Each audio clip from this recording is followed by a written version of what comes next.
Voy a intentar ser fiel al título que se me ha encomendado, esta mirada bíblica sobre María, primera parte, y la esperanza de la humanidad, segunda parte.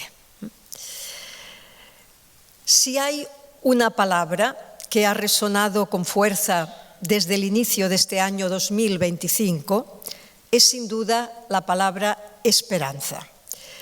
Esto puede parecer contradictorio, pues en estos últimos tiempos hemos vivido y aún estamos viviendo las dramáticas consecuencias del cambio climático, de los conflictos bélicos, que además de causar víctimas y destrucción, fomentan el odio y la venganza entre pueblos vecinos. Y no menos importante, del antagonismo entre los tres imperios actuales que pretenden dominar el mundo. Pero a pesar de todo, la esperanza sigue en pie, ya que la esperanza es propia del ser humano. Así lo han dicho filósofos antiguos como Tales de Mileto. Y vamos a leer una de las frases que la tienen ustedes aquí, muy famosas, de este filósofo. La esperanza es el único bien común a todos. Los que no tienen otra cosa poseen aún esperanza. Vamos a citar a Fyodor Dostoyevsky, el gran literato ruso, que decía: vivir sin esperanza es dejar de vivir. Vamos a citar a algún político o activista como Martin Luther King, que decía: si ayudo a una sola persona a tener esperanza, no habré vivido en vano. Pero también vamos a citar a los filósofos modernos, como el surcoreano Byung-Chul Han, que está ahora muy de moda, pero también habla de la esperanza. Precisamente su último libro se titula Contra la sociedad de la angustia, esperanza y revolución. Preguntémonos ahora, ¿y la Biblia qué dice sobre la esperanza? ¿Cómo la presenta? ¿Con qué la relaciona? Pues bien, en el texto sagrado, la esperanza consiste en esperar algo bueno que viene de Dios. Estrechamente unida a la fe, la esperanza bíblica es una espera anhelante, ferviente y activa que nada tiene que ver con engañarse a uno mismo con respecto a los problemas actuales. En la medida en que la fe en Dios es fe en su promesa, la fe es también esperanza. Esperar, pues, significa confiar en Dios. Recomienda el sabio Ben Sira a sus discípulos. Voy a citar Siracide 2, 7, 9. Los que teméis al Señor, aguardad su misericordia y no os desviéis, no sea que caigáis. Los que teméis al Señor, confiad en Él y no se retrasará vuestra recompensa.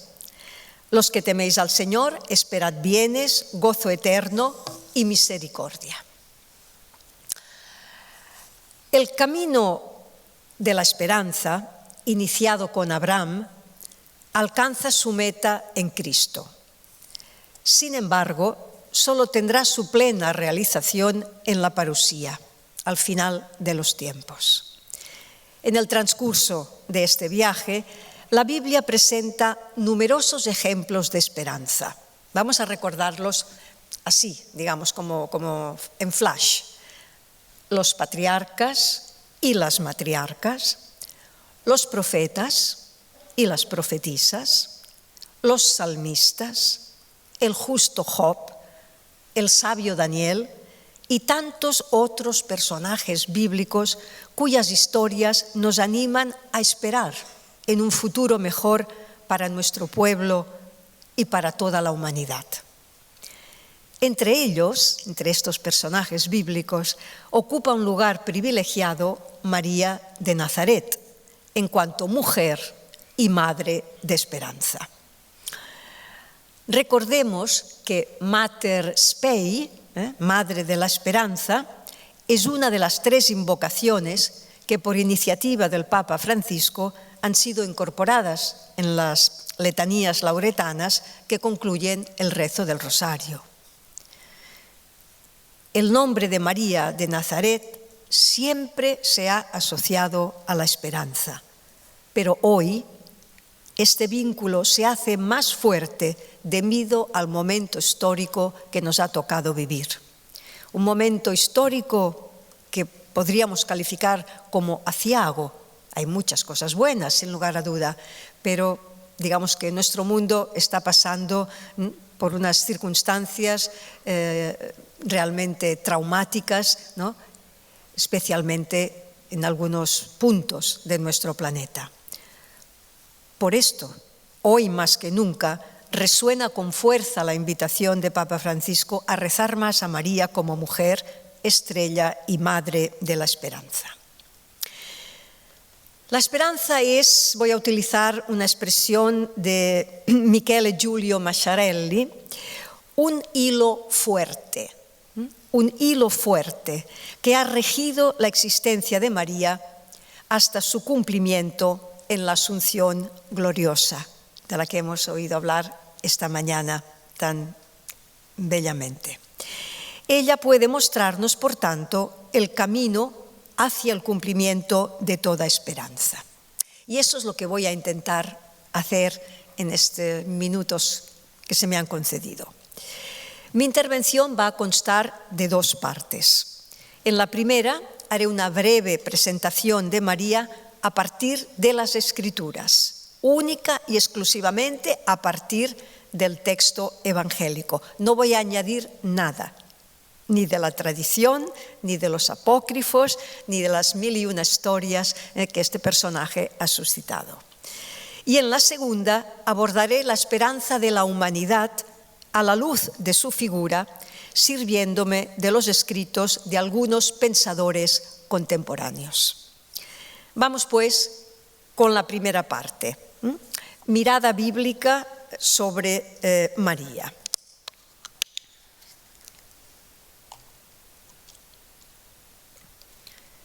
Y vamos a empezar con el primer paso, la Anunciación. Vamos a situarnos, ¿no? E intentar mentalmente, son textos que ustedes conocen perfectamente, vamos a intentar como recrearlos, digamos, entrar incluso nosotros mismos en la escena. La esperanza de María aflora tímidamente, pero también con gran nitidez, en la escena de la Anunciación. Hablo de Lucas 1, 26, 38. La joven nazarena seguramente estaba haciendo planes para su boda, cuando por medio del ángel Gabriel, el Señor irrumpió en su vida para pedirle algo extraordinario. Recordemos que si el anuncio del nacimiento de Juan Bautista a Zacarías tuvo lugar en el templo, es decir, un escenario imponente, solemne, el más imponente y el más solemne que se podía imaginar en Jerusalén, el anuncio del nacimiento de Jesús a María se sitúa en un ambiente mucho más humilde, una casa sencilla de Nazaret, que era un pueblito insignificante en aquel momento. Así pues, mientras María estaba atareada en sus quehaceres cotidianos, recibe una visita inesperada que cambió radicalmente su vida. Y todos podemos pensar, ¿no?, en visitas inesperadas que han cambiado nuestra vida, en un momento, en un otro, una circunstancia, en otra. La llegada del ángel rompe todos los esquemas, rompe el orden establecido, rompe la monotonía doméstica. Sin llamarla por el nombre, el ángel saluda a María con 3 expresiones muy particulares. Alégrate, primera; llena de gracia, la segunda; el Señor está contigo, la tercera. La primera, aunque puede entenderse como un saludo convencional, es una invitación personal a la alegría. Con la primera palabra del ángel, María es interpelada personalmente.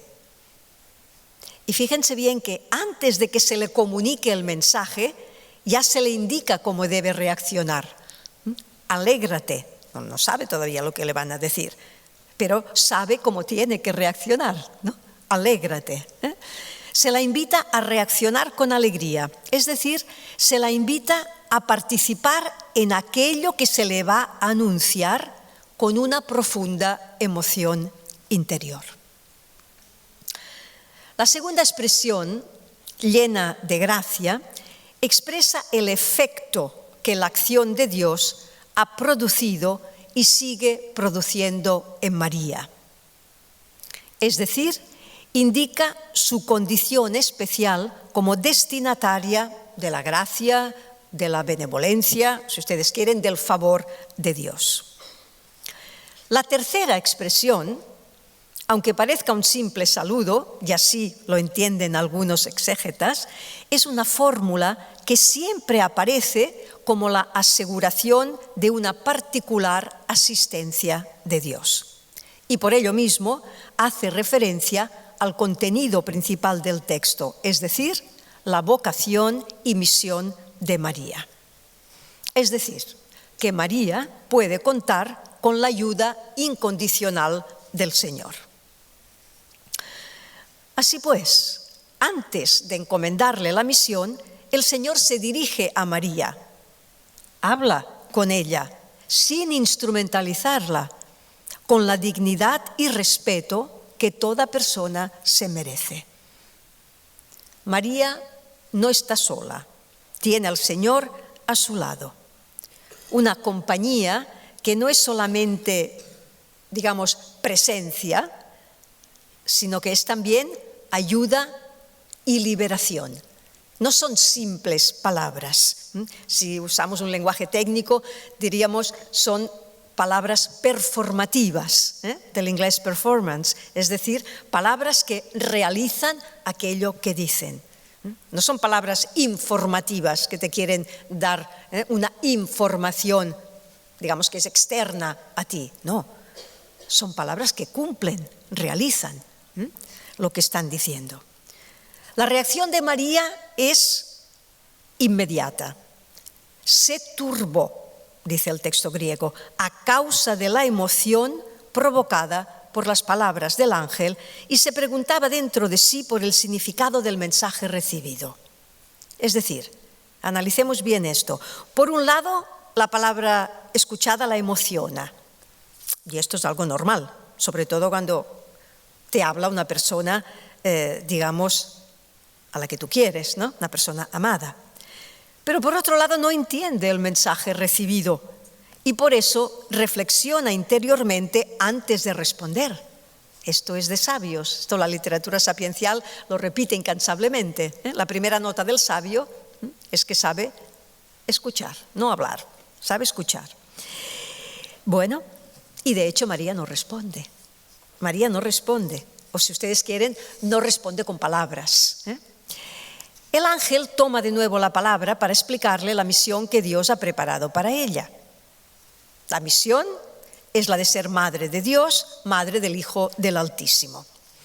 Es de notar que el ángel no dice en ningún momento tu hijo, sino que habla de un hijo, del Hijo del Altísimo. ¿Cómo se puede explicar este particular?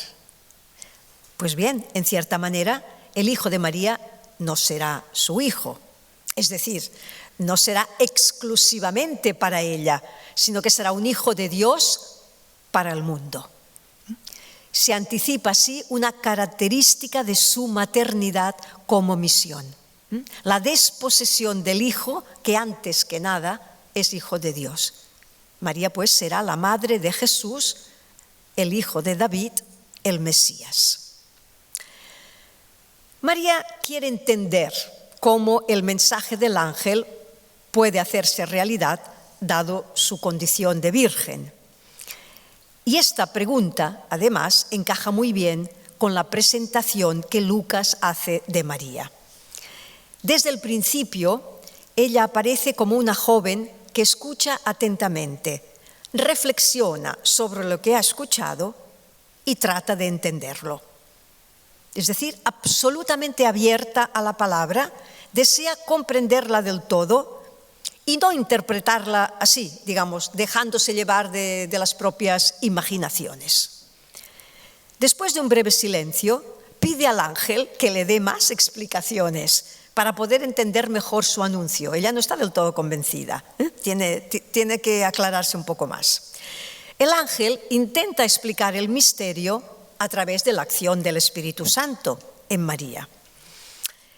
Y desde la lógica humana, la explicación, además de ser un tanto oscura, no resulta muy convincente. De todos modos, antes de concluir su última intervención, el ángel recuerda a María lo que le ha sucedido a su prima Isabel. Quizás el embarazo inesperado de Isabel puede facilitar un poco la comprensión de María. Es decir, hay cosas que parecen imposibles para nosotros, pero que para Dios no lo son. Sin titubear y sin necesidad de ulteriores explicaciones, esta vez María responde de manera definitiva.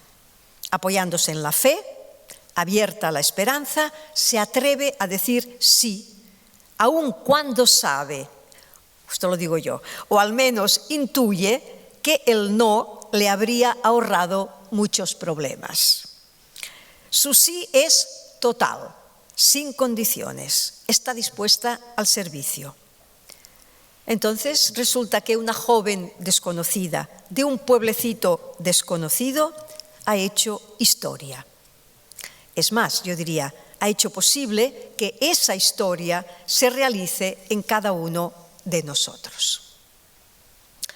Hasta aquí la escena de la Anunciación. Vamos ahora a repasar, una visión así, omnicomprensiva y rápida, evidentemente, la visitación, la segunda escena de la que quiero hablar.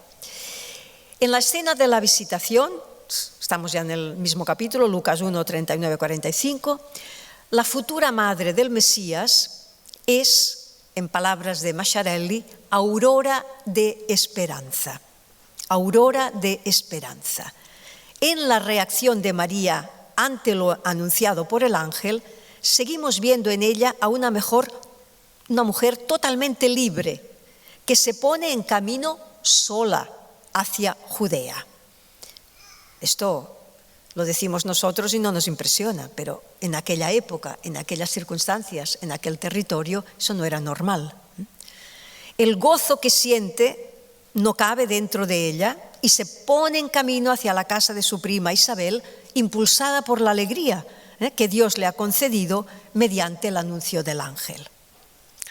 Según el narrador, ella entró en casa de Zacarías, pero lo cierto es que a este solo se le menciona, no hace acto de presencia. Las protagonistas son Isabel y María. Entre ellas dos existe un tipo de especial sintonía, podríamos decir hoy, un tipo de complicidad, y un tipo de sabiduría en el que no tienen cabida los varones, si me lo permiten. En la casa solo hay dos mujeres embarazadas. Todo en el episodio emana vida. La vida destila a través de los labios de María, cuyo saludo llega hasta el vientre de Isabel y contagiando al niño que allí se estaba desarrollando. Madre e hijo se comunican hasta límites insospechados que siguen incluso hoy sorprendiendo a los especialistas en campo médico. Vida emanan también los labios de Isabel, deseosos de vida para ella y para el niño que lleva en el vientre. Joven valiente y decidida, de corazón libre y espíritu alegre, María une su voz a la de otras tantas mujeres del Antiguo Testamento que también cantaron sus cánticos. Por ejemplo, vamos a recordarlas, Débora, en el libro de los Jueces, capítulo 5, Miriam, la hermana de Moisés y Aarón, en Éxodo 15, Ana, la madre de Samuel, Judith. Todas estas mujeres elevaron un cántico de acción de gracias al Señor en un momento determinado de sus vidas. ¿Y qué hizo María? En respuesta al saludo y al elogio de Isabel, ella proclama el canto del Magnificat, que según Pablo VI es la oración por excelencia de María, la oración de toda la Iglesia en todos los tiempos. Un autor italiano muy conocido, Bruno Maggioni, dice: podríamos comparar el Magnificat con una construcción nueva hecha con piedras antiguas. Cada una de las frases que lo componen están tomadas del Primer Testamento. Sin embargo, el conjunto resultante es nuevo, vivo y personal. En otras palabras, si quieren, el Magnificat es un auténtico mosaico de expresiones y alusiones bíblicas. Y les puedo decir, es como una pequeña paréntesis, ¿no?, que he tenido uno de mis mejores estudiantes en Roma, no, he tenido muchos mejores estudiantes, pero este es uno de los buenos, que se inspiró en los cánticos de estas mujeres del Antiguo Testamento y en el Cántico de María, en el Magnificat, e hizo una tesis sobre el tema del mundus inversus en los cánticos femeninos del Antiguo Testamento. Es decir, en todos estos cánticos, muy interesante, en todos, no solo en el Magnificat, en todos estos que he citado, se da el fenómeno del mundus inversus, es decir, esa descomposición en la que lo de arriba va abajo, lo de abajo va arriba, los ricos se vuelven pobres, los humildes son ensalzados, los soberbios son abajados, es decir, hay un descontrol, el orden se descompone. Y él se inspiró en estos textos antiguos y vio como el Magnificat es, como un compendio de todas estas voces femeninas que ya resonaban en el Antiguo Testamento. Solo por decir, para que vean que hay un hilo conductor en estas presencias femeninas, pocas, por desgracia, pocas, pero están. Y es que la palabra de Dios siempre ha ocupado un lugar privilegiado en la vida de María. Desde su más tierna infancia fue educada en la escucha de la palabra y en la oración. Todas las oraciones judías están compuestas de citas tomadas de la Biblia, todas. La religión judía contempla varios momentos de oración individual, al despertarse, durante la jornada y antes de acostarse.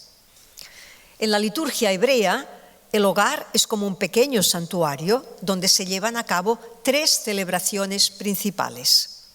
Una cotidiana en relación con las comidas, otra semanal en relación al sábado y una tercera anual en relación a la fiesta de Pascua. De todas estas celebraciones litúrgicas, el Evangelio solamente menciona la última, la fiesta de Pascua. ¿Se acuerdan del texto, no? Cada año María y José iban en peregrinación a Jerusalén por las fiestas de Pascua, tal como lo estipula la ley. Además de la oración personal y familiar, el hebreo observante reza comunitariamente en la sinagoga, que en hebreo significa la casa de la asamblea. Es decir, la liturgia sinagogal se celebra cada día, pero muy especialmente el sábado, que es el día consagrado a la lectura de la Torá. Hasta aquí la segunda escena. Vamos ahora a la tercera, la Natividad.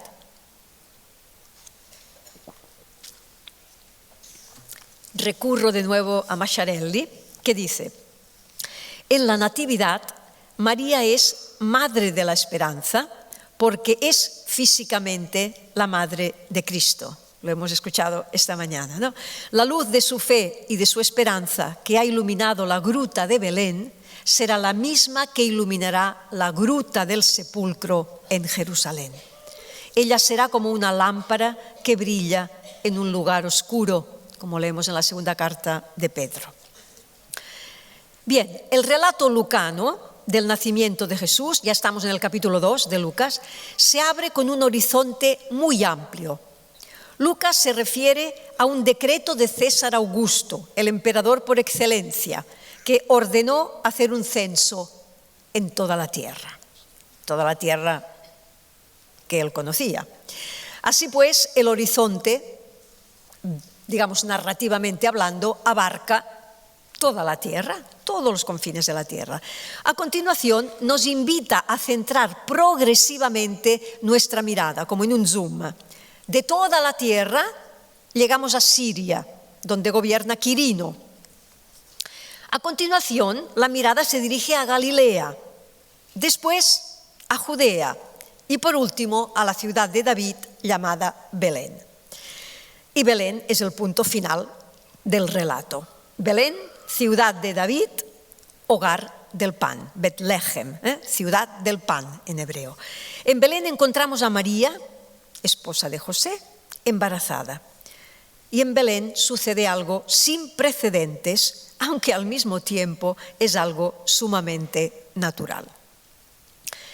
La expresión, si repasan luego el texto, la expresión de Lucas, sucedió que, calle Géneto, sucedió que, está al inicio del relato. Entonces, esta expresión nos sitúa ante un acontecimiento que para Lucas es de gran importancia. Esta pequeña frase, el lector lo capta, que le quieren transmitir algo relevante. ¿Sucedió qué? ¿Sucedió qué? ¿Qué es lo que sucedió? María da a luz al niño mientras estaban allí, es decir, en Belén. Sabemos porque hemos quedado en Belén, del zoom que hemos hecho. Y el niño nace dentro de la historia tal como es, como todos los niños del mundo. Las circunstancias no eran muy favorables para los judíos en aquel momento porque sufrían el yugo de la dominación romana. Y de hecho, el censo se realiza para recaudar impuestos de cada una de las familias.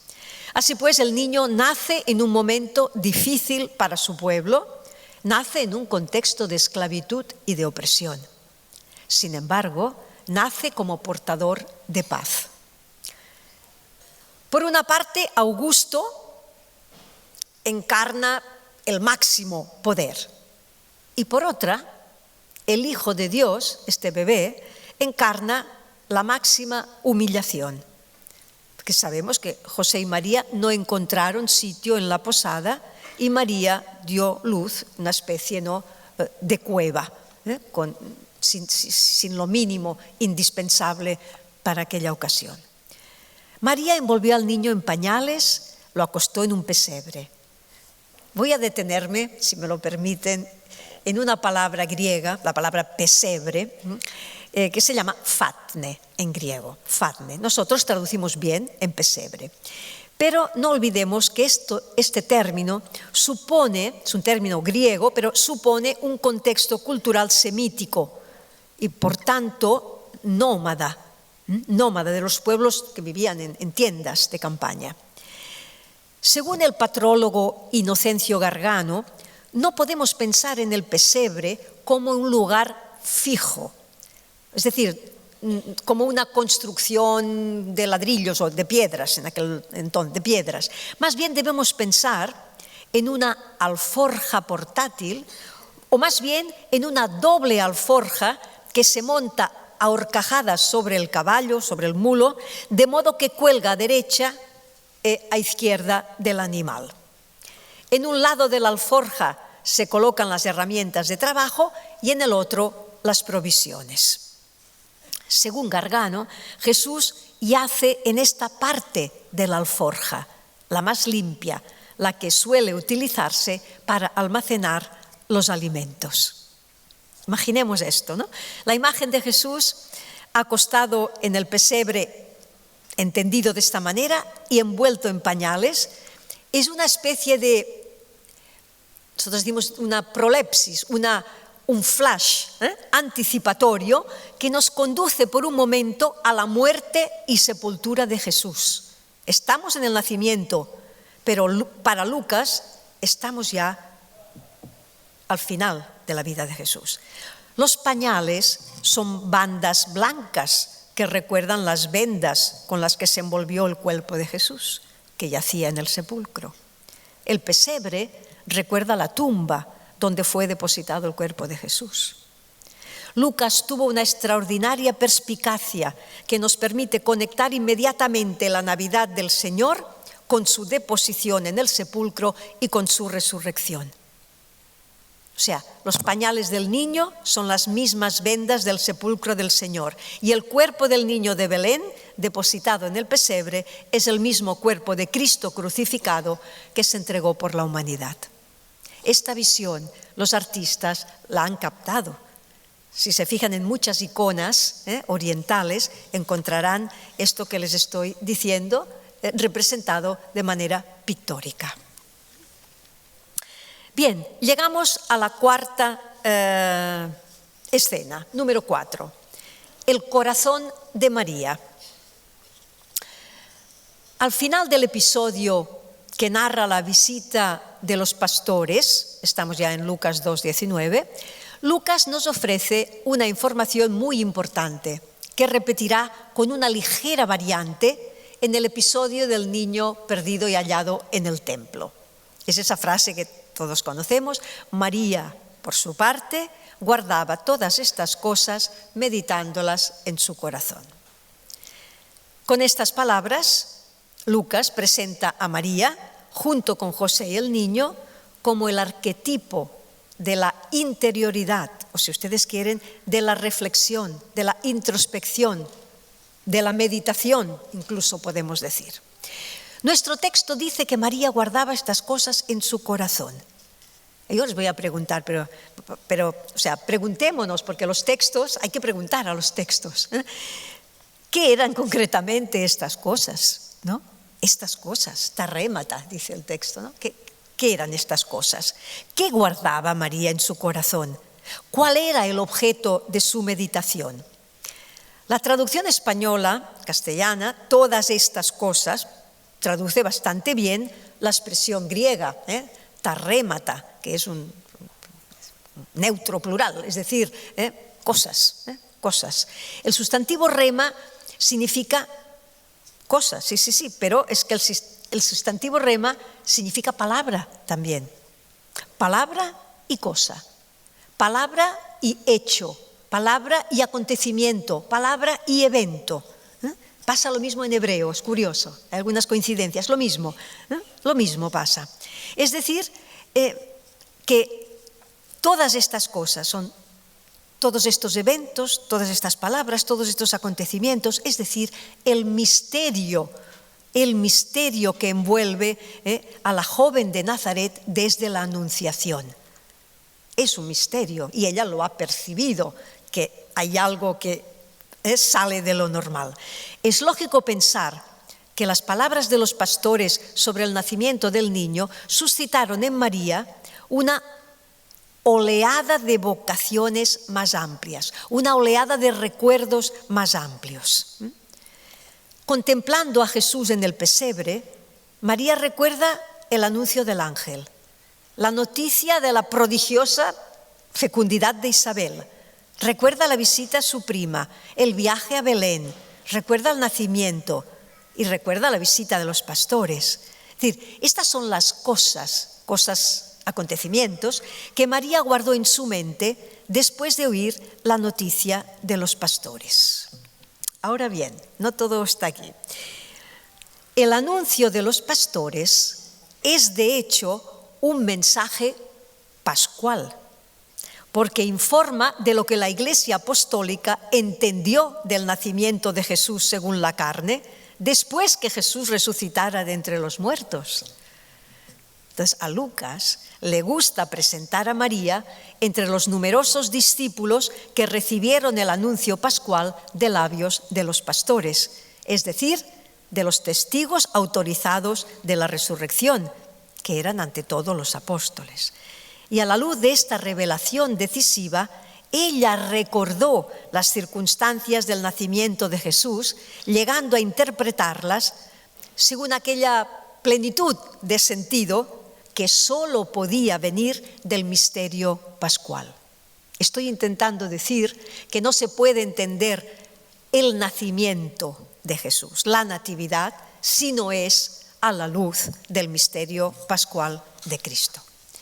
Así pues, está claro que en su corazón María dedica tiempo a meditar, a releer, a interpretar a la luz del misterio pascual los acontecimientos que rodearon el nacimiento de Jesús, así como otras muchas cosas relacionadas con el destino de su Hijo. Y Lucas se refiere a todas estas cosas con un verbo muy importante en este texto, que es el verbo meditar. Es en el que me quiero detener brevemente. En griego, este verbo se dice simballo. Simballo. Está formado por una preposición sin, que quiere decir con, y el verbo ballo, que podríamos traducir como lanzar o arrojar. La idea que se desprende es la de dos cosas, la de dos entidades que se ponen en mutua relación. En otras palabras, el verbo ballo expresa una comparación, una confrontación, y por tanto podemos traducir, si queremos, como comparar o confrontar. El Evangelio dice, o sea, nuestras traducciones dicen meditar, pero perfecto. Ahora voy a explicar que la traducción es perfecta. Quisiera ilustrar el significado del verbo simballo con una metáfora, con la metáfora del horno. Y para ello tomo prestada la idea, no es mía, de Inocencio Gargano. En 1992, padre Inocencio Gargano escribió un hermoso librito sobre la iniciación a la Lectio Divina. Y para ilustrar el segundo paso de la Lectio, que es la meditatio, la meditación o profundización del sentido del texto, él presenta la actitud de María. O sea, la actitud de María es el ejemplo por excelencia de meditación. Y entonces él nos pide un esfuerzo de imaginación, de creatividad. Dice, imaginemos el corazón de María como una especie de horno en el que se arrojan estas palabras, estas cosas, para que se amalgamen unas con otras. A veces casi se funden y con esta fundición muchas veces se aclaran mutuamente. Es decir, en el corazón de María todas las palabras escuchadas, los acontecimientos, las experiencias vividas, las penas sentidas, las alegrías disfrutadas, las dudas y temores acallados, todo esto, todo está junto, se confronta, se pulen hasta hacerse mutuamente luminosos, transparentes. Todo esto que parece una cosa enredada, un hilo enredado de cosas que no tienen explicación, de incertidumbres, de preguntas sin respuesta. Todo esto en el horno del corazón de María, poco a poco, unas cosas se van limando con las otras hasta que se va haciendo la luz.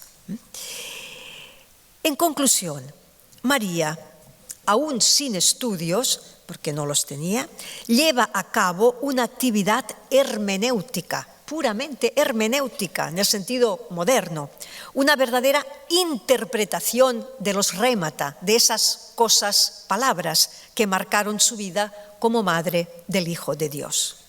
Voy a utilizar una expresión de Benedicto XVI. María conserva en su corazón los acontecimientos de su Hijo, componiéndolos como en un único mosaico. Es una experiencia que muchas madres seguramente han tenido o tienen. La vida del Hijo a veces es un punto interrogativo, ¿no?, que suscita más preocupaciones, más inquietudes que respuestas claras. Es lo que vivió María a un nivel pues, ciertamente mucho más elevado. Escena Número 5, última escena. Llegamos a la última escena. No puedo poner más escenas porque no hay más textos sobre María en los evangelios. Aquí se termina. A los pies de la cruz. En el momento más trágico y doloroso de su vida, María mantiene en pie la esperanza. La esperanza de María, afirma Juan Alfaro, es la misma esperanza de Jesús. Juan es el único que recuerda a María junto a su hijo en el momento de la muerte, a los pies de la cruz. Sabemos bien, los sinópticos callan. No, esta escena no aparece en los sinópticos, es exclusivamente joánica. Estamos en el capítulo 19 de Juan, hacia el final, 25-27. María no está sola. La acompañan las mujeres valientes que habían seguido a Jesús desde Galilea.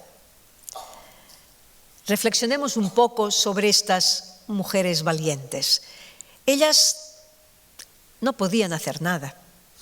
Nada podían hacer, nada podían decir, nada podían cambiar, pero estaban allí.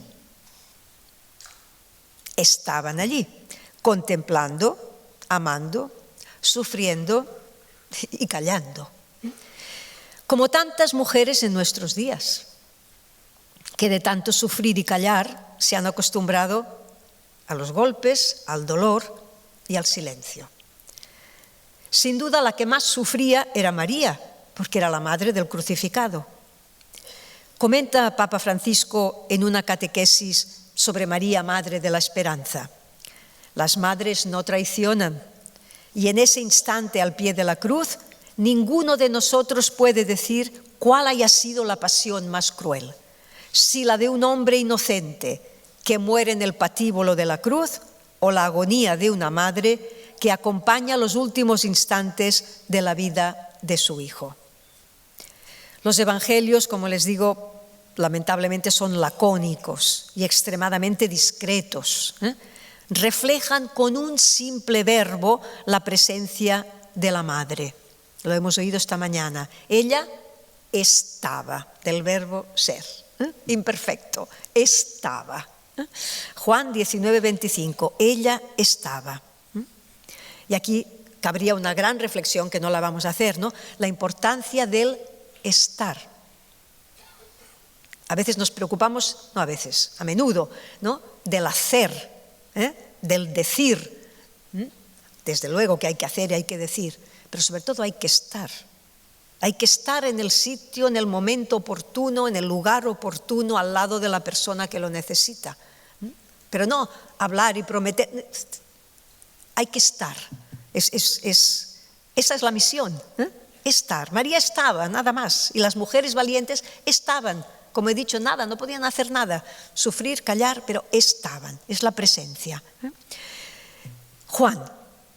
En esta entrañable escena, Juan nos presenta a un Jesús, al punto de entregar ya el alma, que se dirige a su madre llamándola mujer. Le dice: mujer, ahí tienes a tu hijo, al igual que le dijo en las bodas de Caná: mujer, ¿qué tengo que ver yo contigo? Todavía no ha llegado mi hora. Ahora bien, no hay que asustarse. Quien conoce el cuarto evangelio sabe que su autor sentía una especial predilección por los símbolos. Ese mujer, ¿no? Nosotros preferiríamos mamá, ¿no? Madre, pero ese mujer en boca de Jesús no indica distancia, no indica incomprensión, no indica desprecio como algunos piensan. Es un símbolo lingüístico. Es un símbolo lingüístico cargado de valor teológico.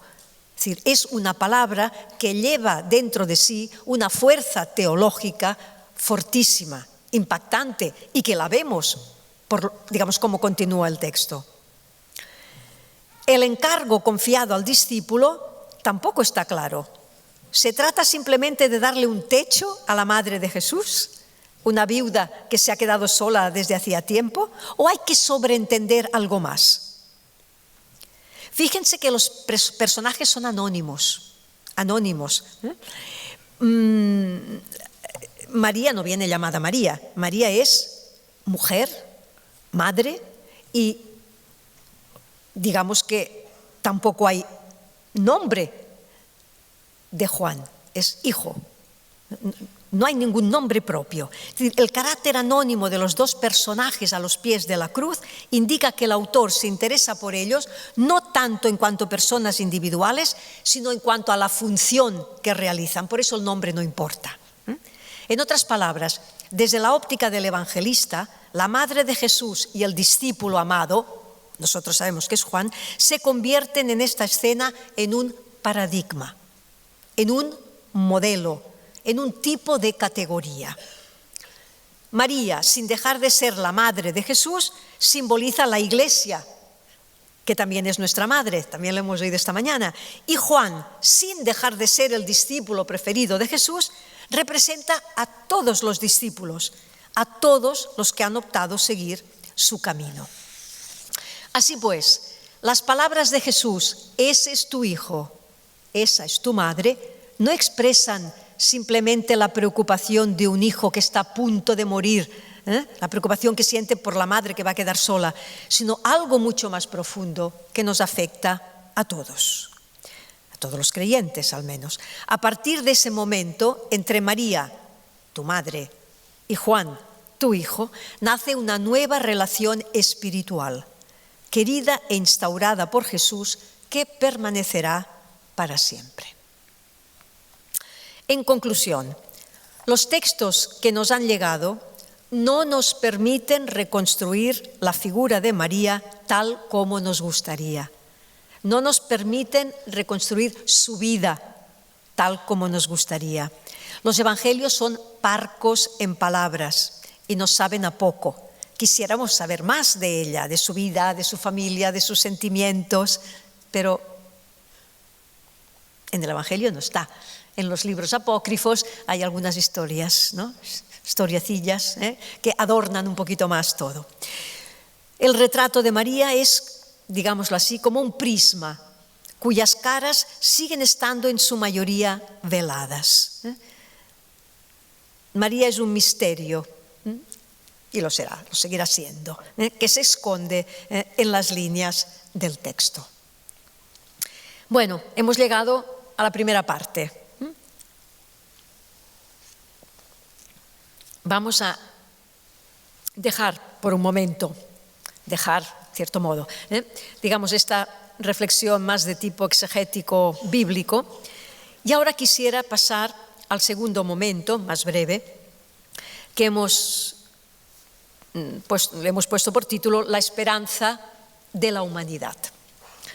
E inicio la segunda parte de mi intervención citando a Edgar Monin, un filósofo y sociólogo francés, que a sus 104 años publica en la revista Le Monde un lúcido análisis de nuestro mundo. 104 años. Monin constata que las crisis se alimentan mutuamente en una especie de policrisis ecológica, económica, política, social y de civilización.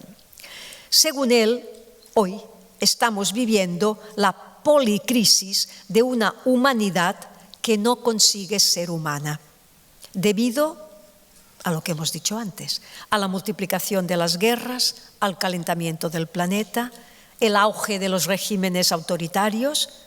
Son todos estos aspectos que caracterizan el final de la era de la modernidad e introducen una nueva sociedad cuyas normas aún no se han escrito.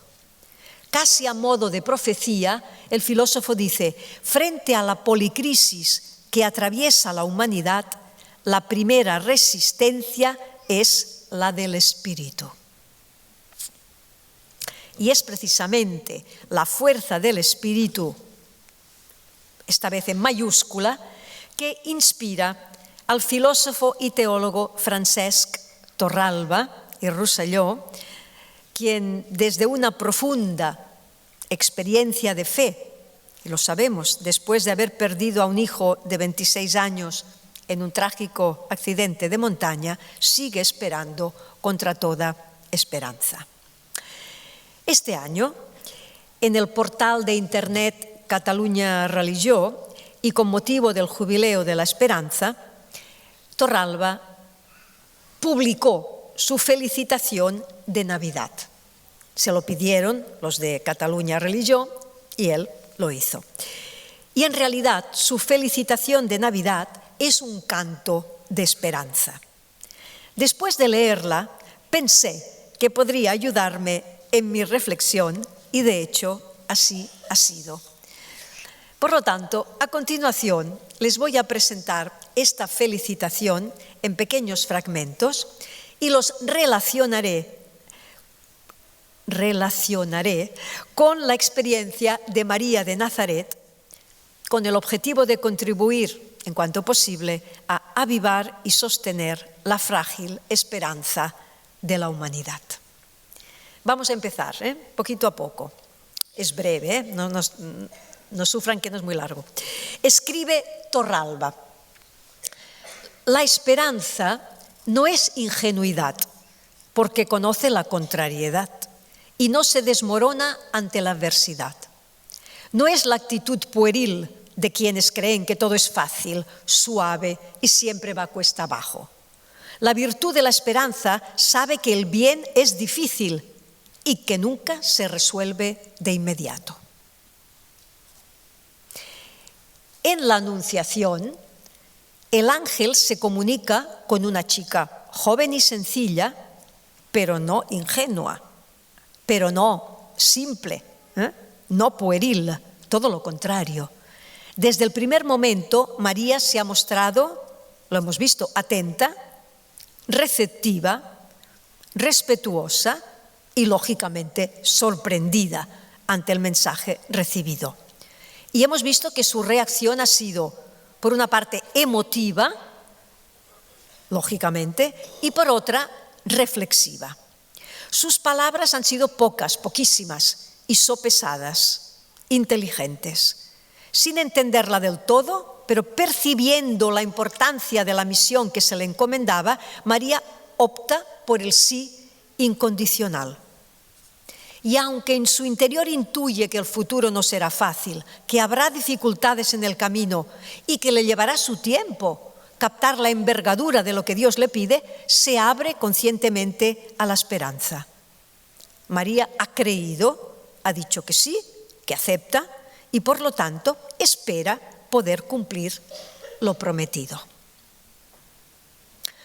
Segundo fragmento de Torralba.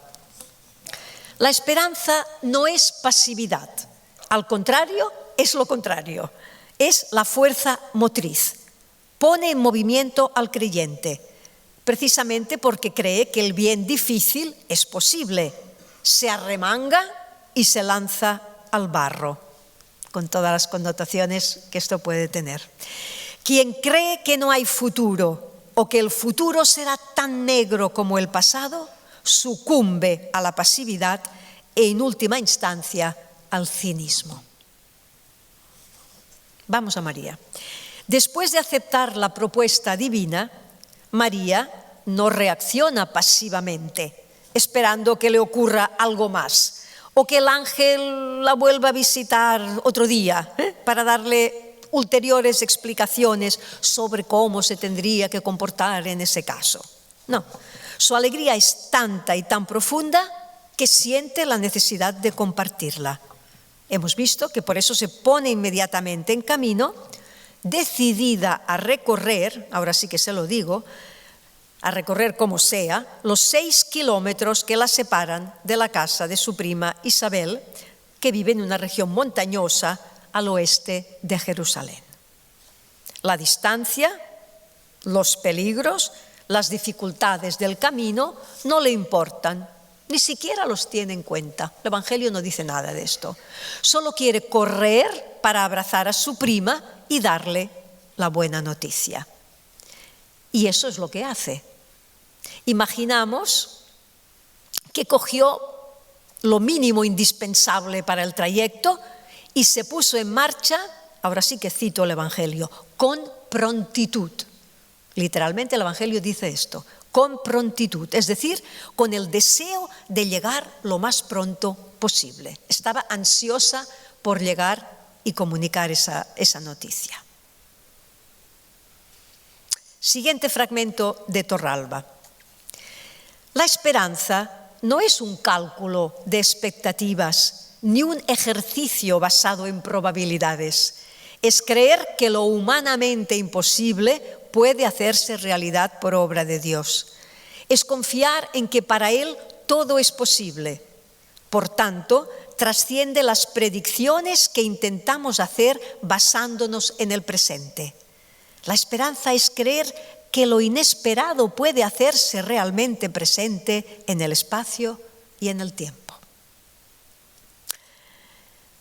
Comentamos, quien confía o espera plenamente en alguien no pierde el tiempo especulando sobre sus respuestas, reacciones, acciones o planes para el futuro, sino que vive el presente a fondo, disfrutando con serenidad de su compañía y abierto al misterio del otro, que siempre te puede sorprender, por mucho que conozcas a una persona. Cuanto más en el caso de María y su relación con Dios. A partir de su sí incondicional, María ha puesto su confianza en aquel que todo lo puede, sin reservas, convencida de que para Dios no hay nada imposible. Y seamos sinceros, lo que Dios encomendó a María era humanamente imposible. Pero la realidad demostró lo contrario. La joven de Nazaret concibió y dio a luz a Jesús, convirtiéndose en la madre del Hijo de Dios. Según Macchiarelli, la historia de María es creíble porque es la historia de la creyente, porque ha creído. Seguimos con Torralba, el siguiente fragmento. La esperanza es el antídoto contra la desesperación. Por eso es una luz en medio de la oscuridad, una esquina, como una esquinita en el muro. Los desesperados no ven salida. La esperanza imagina la historia, no ven salida los desesperados, ¿no? Imagina la historia como un círculo que gira mecánicamente sobre sí mismo, sin poder aferrarse a él. Quien tiene esperanza ve posibilidades, convierte los reveses en oportunidades y confía en que no está solo en su lucha contra la adversidad. Quien tiene esperanza trabaja duro para cambiar el presente y reconstruir los caminos que ha encontrado. No se resigna. María, con la mirada clavada en el crucificado y el rostro empañado por las lágrimas, siente la espada del dolor traspasar su corazón. Pero preguntémonos, ¿ha muerto la esperanza? ¿Se ha quedado el mundo definitivamente sin luz? ¿Ha quedado la vida sin un proyecto, sin una meta? Es decir, ¿se puede todavía esperar a los pies de la cruz? Abrumada y desconsolada, María, sin embargo, no desespera ni se resigna. Dice Orígenes, sabía que llegaría un momento en el que lo que estaba oculto se manifestaría. Lo había intuido desde hacía mucho tiempo, probablemente desde que José y ella encontraron al niño conversando con los doctores de la ley en el templo, cuando dijo Jesús que estaba ocupado, ¿no?, con las cosas de su padre. Yo creo que fue allí donde los dos, el padre y la madre, se dieron realmente cuenta de lo que tenían entre manos. Ahora lo sabe con certeza. Las dudas han desaparecido. El enigma de Jesús ha dejado de ser un enigma. María comprende que la pasión y muerte de su hijo estaban en el plan de Dios y lo acepta. Es decir, acepta el sacrificio de la cruz, consciente de que su hijo no es exclusivamente suyo, sino que es un don para la humanidad, como hemos dicho antes. Lo acepta sin rebelarse y sin resignarse. porque la resignación es pasiva. María, en cambio, mujer y madre de esperanza, está dispuesta a seguir adelante junto al discípulo amado. Ha perdido a su hijo, pero, digamos, tiene todo el mundo, toda la iglesia, esto lo decimos nosotros desde... tiene que seguir adelante. Escribe Torralba: la esperanza no es arrogancia de voluntad, es humilde, porque reconoce los límites de la condición humana y confía en el poder infinito de Dios que abre maravillas por caminos inescrutables. Es un acto de entrega. Por eso es más necesaria que nunca en la noche más oscura, en el Getsemaní más penetrante.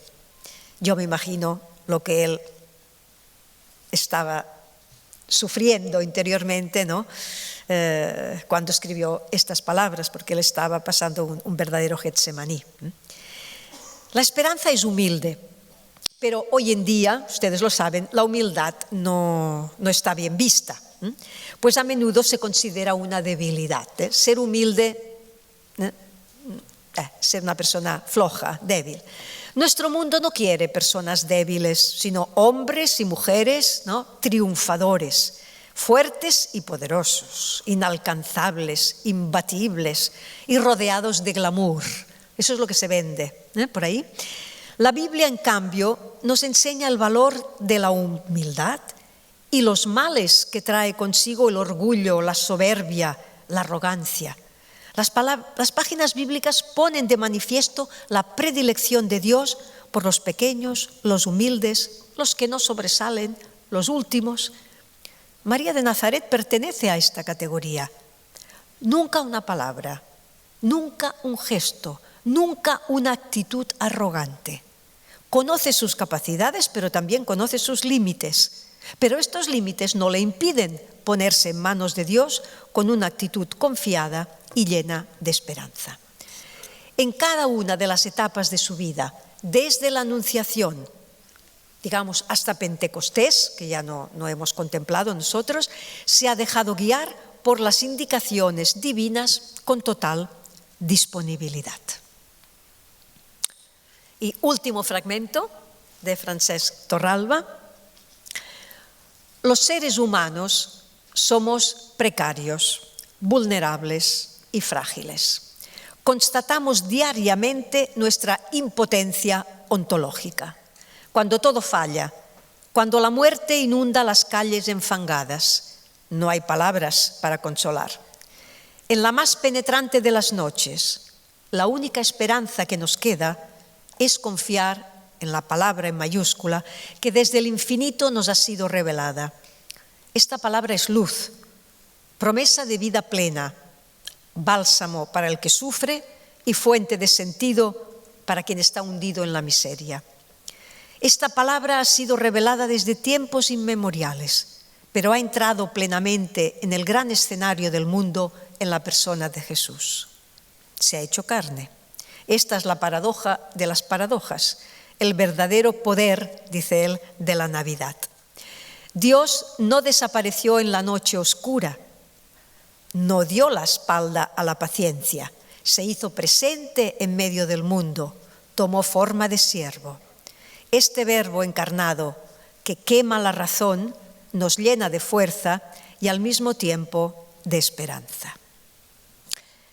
¿Se dan cuenta de que esto, más que una felicitación de Navidad, era un canto a la esperanza de un creyente que ha sufrido el trauma que sufrió María de Nazaret? De otra manera, ambos perdieron un hijo. Estas son las palabras de un creyente en la noche oscura. Son su canto de esperanza que ilumina los oscuros rincones de nuestro corazón y de nuestro mundo. Y llegados a este punto, quisiera concluir con unas palabras de Benedicto XVI que han sido y siguen siendo fuente de inspiración para mí y espero también para todos ustedes. Podríamos citar también del Papa Francisco, en esta spes non confundit, ¿verdad?, que fue citado esta mañana, Pero yo he querido citar un fragmento pequeñito de Spes Salvi, repito, de Papa Benedicto. Y dice así, porque va muy bien en este contexto de Congreso Mariológico. La vida es como un viaje por el mar de la historia, a menudo oscuro y borrascoso. Un viaje en el que escudriñamos los astros que nos indican la ruta. Las verdaderas estrellas de nuestra vida son las personas que han sabido vivir rectamente. Ellas son luces de esperanza. Jesucristo es ciertamente la luz por antonomasia, el sol que brilla sobre todas las tinieblas de la historia. Pero para llegar hasta Él necesitamos también luces cercanas, personas que dan luz reflejando la luz de Cristo, ofreciendo así orientación para nuestra travesía. ¿Y quién mejor que María podría ser para nosotros estrella de esperanza? Muchas gracias.